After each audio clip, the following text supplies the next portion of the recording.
अस्सलाम वालेकुम नाज़रीन। नाज़रीन, आरएफ हबीब कंसोर्शियम ने 135 अरब में पीआईए के 75% शेयर्स खरीदे।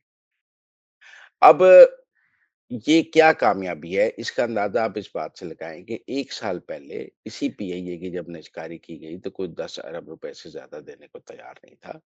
लेकिन 1 साल बाद यही हुकूमत पाकिस्तान शहबाज शरीफ की हुकूमत ने इसको 135 अरब रुपए में बेच लिया है। एक तो इसको कहते हैं कि स्ट्रक्चरल रिफॉर्म्स, हुकूमत की बेहतरी, हुकूमत की साख बेहतर हुई, हुकूमत ने हिकमत अमली बेहतर बनाई और एक मुनासिब कीमत पे पीआईए की निजकारी कर दी। पीआईए की निजकारी शहबाज शरीफ की हुकूमत का एक बड़ा कारनामा है क्योंकि ये एक नुकसान करने वाला इदारा था, जिससे पाकिस्तान के टैक्स पेयर्स के पैसे, वो पैसे जो हम गरीब की फलाह पर खर्च कर सकते हैं, वो पैसे जो पाकिस्तान की तरक्की पर खर्च होने चाहिए, वो पीआईए के नुकसान में जा रहे थे, जो अब नहीं जाएँगे और पाकिस्तान को एक फिस्कल स्पेस हासिल होगी इसमें कि पाकिस्तान जो है वो पैसे अपने पॉजिटिव कामों पे लगा सकेगा बजाय इसके के लिए। अब दूसरी बात ये है कि इससे पाकिस्तान का निजी शोबा भी कम मजबूत होगा। एक प्राइवेट कंसोर्शियम ने पीआईए खरीदी है, बाकी प्राइवेट एयरलाइन चल रही हैं, उनके दरमियान एक कॉम्पिटिशन आएगा और हुकूमत रेगुलेटर के तौर पर बेहतर किरदार अदा कर सकेगी।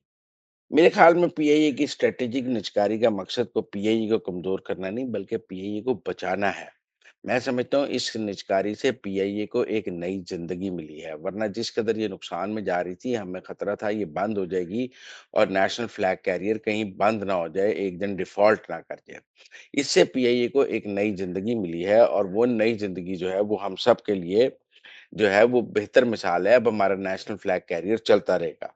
और अब इसको एक जदीद और मुकाबले की एयरलाइन के तौर पे भी बहाल करने का एक काम है। मेरे ख़्याल में गवर्नमेंट के 25% शेयर्स हैं, जो 70% शेयर है, वो लोग अब इसमें मज़ीद पैसा डालेंगे। इस बोली का पैसा भी इसमें जाएगा, हुकूमत को भी पैसे मिलेंगे। कुछ लोग कह रहे हैं अभी हुकूमत को कम पैसे मिले हैं। मैं समझता हूँ जब ये मुनाफ़ा कमाने लगेगी और एक मुनाफ़ा बख्श इदारा बन जाएगी, तो हुकूमत को मुनाफ़े में से हिस्सा मिलेगा। अभी हुकूमत नुकसान के लिए पैसे डाल रही थी, फिर जब प्राइवेट इसको ओनर चलाएगा तो वो यकीनन इसको प्रॉफ़िट में लेके जाएगा और उस प्रॉफ़िट में से भी तो गवर्नमेंट को शेयर मिलेगा लॉन्ग टर्म आप देखें। लेकिन नीलामी का पूरा अमल जो है वो वो बराह रास्त नशर किया गया है, तमाम बोलियाँ शफ़ाफ़ तरीके से हुई हैं और किसी फ़र्द या इदारे को मुदाखलत या असरअंदाज़ नहीं होने की इजाज़त दी गई। इवन कि जो हुकूमत के मुखालफिन हैं, वो भी बोली के अमल पर कोई इतराज़ नहीं कर रहे। वो ये नहीं कह रहे कि ये कोई बोली गलत लगी है, बोली टीवी पर सबके सामने थी, जो जितनी बोली लगा रहा था सब देख रहे थे, शफ़ाफ़ तरीके से नीलामी हुई है।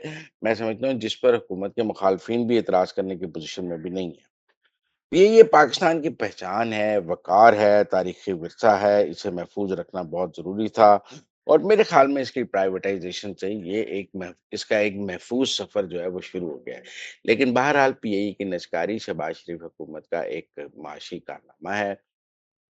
हमें लॉस के तमाम इदारे जो हैं वो प्राइवेट सेक्टर को देने हैं। हुकूमत का बहुत बड़ा जो टैक्स पेयर्स का पैसा है वो नुकसान करने वाले इदारों में लग जाता है। उनका नुकसान पूरा करने में अगर हम इन तमाम नुकसान करने वाले इदारों से आहिस्ता-आहिस्ता जान छुड़ा लें, तो पाकिस्तान की खुशहाली का सफ़र ज़्यादा करीब आ जाएगा।